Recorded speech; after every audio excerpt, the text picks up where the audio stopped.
Hey everybody, it's Jordan from American Boss. About a week ago, there was a shooting in northern Philadelphia in the US that left 6 police officers injured after about a 7-hour standoff. And about 2 weeks ago, there were mass shootings in the cities of Daytona and El Paso in the US that left 31 people killed. In just the first 8 months of 2019, there have been over 250 mass shootings in which 4 or more people were either killed or wounded. And so far, nothing more has been done other than the usual thoughts and prayers. There's plenty of debate going on in this respect. What often gets left out in the media are the perspectives of ordinary US citizens. How do they feel about these mass shootings? Or do they have any insight on how to prevent mass shootings? We turned to some of our American Boss reporters in several different states to cover a wide spectrum of different opinions. So first off, have you guys heard of the mass shootings that have occurred recently in America? Yeah. For sure, yeah. There's there's the one in what was it, El Paso, and the one in Dayton. That I've heard of those two, and there's a couple more. It's kind of depressing. There's like so many. It's like hard to keep track of. So. Yeah. Have you heard of the local one as well, the Gilroy Garlic Festival? Oh yeah. That's what I'm saying. There's so many. Unfortunately, I forgot that one. I had recently talked to a friend about actually going to the Gilroy Festival before that happened. And when I heard about it, that's immediately what I thought about, was that I could have been there with one of my friends and I could have been a victim. The Texas and the Ohio shooting occurred within 13 hours of each other. What was your immediate reaction to that? I think my immediate reaction was why is this still happening? Honestly, after the Sandy Hook shooting, that should have been the last time that we really had to deal with any of this. But here we are. Once again, pretty much, it feels like every day there's another shooting, sort of desensitizing you to it. I was shocked. It's terrible to hear whenever innocent people get murdered. The reality is, these shootings happened. It sucks. But statistically, it is one of the least likely things, or least likely ways for you to die. You can get struck by lightning, and that's more likely of killing you than a random bullet. I thought it was just tragic, and one of my coworkers' friends had actually died from the garlic festival. Michael Moses. It was someone's daughter actually who passed away, and they were 5 years old, and just hearing about it was just very tragic. For a lot of people internationally, they're always wondering why Americans have so many guns. In fact, we have around 390 million guns in circulation. That's more than the population of the United States. Why do you think we have so many guns? Because many people are concerned for their own safety and stuff like that. It's a right to protect yourself in a way. Guns are definitely one of the most effective tools of doing so. If you're gonna want to defend against a home invader, a gun is a very effective means, and if they have a gun, your chances are a lot better. We like our guns. A lot of us use it for recreation. A lot of us use it for sport. Or some people make their livelihoods off of guns. So, there are people who teach people how to shoot guns. They make their living off of that. There are people who shoot professionally, competitively, and they make their living off of that. Yeah, it's just a part of our culture. It's been ingrained in us since our founding in America. Bill of Rights here. The idea behind the Second Amendment, I think people take it a little too literally. The idea of having the right to bear arms. They should probably read that a little bit more. It's the right to bear arms in an organized militia. And I think people really pride themselves on the idea of the land of the free, home of the brave. I might have said that backwards, but I think people just take advantage of the idea of having so many basic individual rights here and kind of see how far they can push those limits.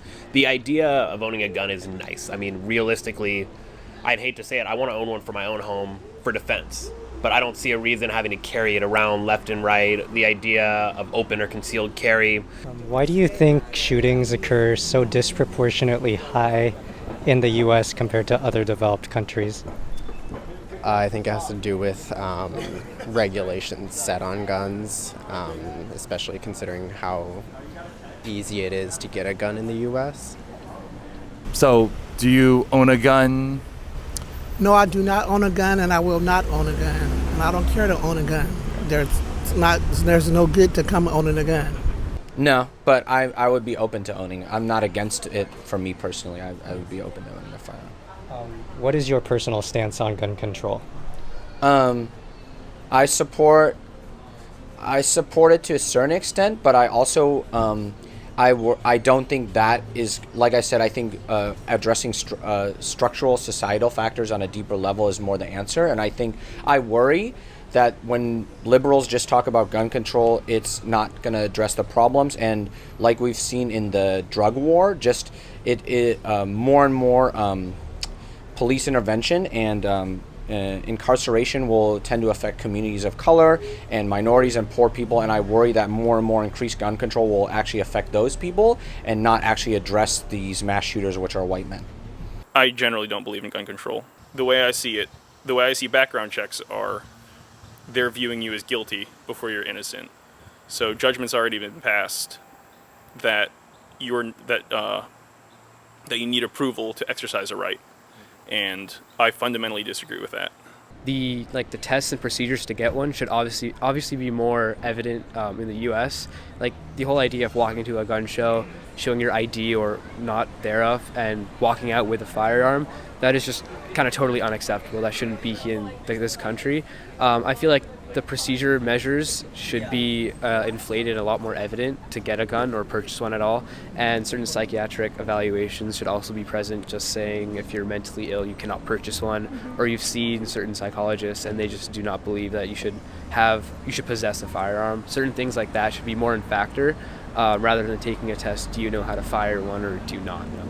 So what do you guys think the biggest contributing factor to all these mass shootings are? Do you think it's the amount of guns? Is it mental health? What do you guys think? I think it's the community. Like, there's a bunch of sites that have, like, white supremacist communities on there, like 4chan and 8chan. That's, like, great, like, bubble of just, like, a bunch of white supremacists and people who are okay with, like, posting racist things. And it's such a norm for them. Like, they just keep posting stuff like that. Several of the shootings were motivated by right-wing people who were motivated by the unfortunate words of our president, who are calling immigrants as invaders. And so they were motivated by that to take matters into their own hands and motivated by their own hate to attack immigrants and people. A lack of gun control? Yeah. I mean, there's such easy access. I've seen videos where, like, a child was able to walk, like, I think he was like 12 years old, and he was able to walk into a gun show and purchase a gun. So. Yeah, I mean, I've walked into flea markets before around my hometown where it's easy to buy, like, not firearms per se, but like spring-loaded knives, brass knuckles, things like that, and it's just also underground, and people don't realize how easy it is. So yeah, I think her answer is spot on. It really is just easy access to firearms. We haven't even seen any like initiative to solve these problems. There's been obviously funds for like the Gilroy Trust Fund to help the families that have been affected, but we haven't seen some initiative to stop this whole like problem or epidemic at once. They just keep on happening over and over again. So that may be one reason why these shootings just constantly are occurring, due to the lack of like initiative to solve them. These issues coming up now aren't because of the guns, because clearly if we had this issue before, we would have seen it happen in the 60s, we would have seen it happen in the 70s, and we really didn't see this start happening until the 90s at like Columbine. Mm-hmm. So I think it's because, one, the news keeps on reporting it. There was a correlation shown that the more mass shootings that are broadcasted, the more likely more mass shootings are going to happen. And then the other issue to me would be societal exclusion. It just showed that people who tended to be kind of like societal outcasts tended to be more prone to aggressive and violent behavior. So I don't think it's an issue of what regular people have access to in terms of us buying guns, exercising our rights. I think it's the way society goes about approaching people and interacting with people and kind of bringing people closer to each other, as opposed to pushing them away. If you were to tell a politician to do something, like what type of actions do you want them to do? I would want them to stop focusing on immigration and just focusing on restructuring the border. Or I think they need to reevaluate their issues, really, because I don't think they're really bringing in. I don't think immigrants are really bringing in kind of issues. I think we need to stop putting our blame onto some third party and just kind of accept it that it's really our fault. Our politicians, Democrat, Republicans, Green Party, they all need to come together, and the president, they all need to sit down, have a big mass meeting, and get better control on what they're doing to protect the United States of America. It's not about the president or Republicans or Democrats. They all need to come together and figure this stuff out. What is happening currently in the U.S. is going to impact the tourist sector of the economy, and if we don't fix that soon, then tourism is going to go down. Do you think you would tell travelers that they should be cautious about these things? I think regardless of where you go, you need to be careful of your surroundings. But yeah, I would definitely warn them that there is a possibility of a shooting when they come. Amnesty International just came out with a statement saying that for people coming in and traveling to the U.S., just to be worried or a little more cautious because of these two mass shootings. What would you say to the people traveling into America right now? Do they have anything to worry about? Wherever we go, whether it be here in America or Philippines where I'm from or anywhere, just be aware and keep your eye out and pray hard. You never know what's going to happen. The shootings are very rare. I think I would still come. Don't be worried about it. I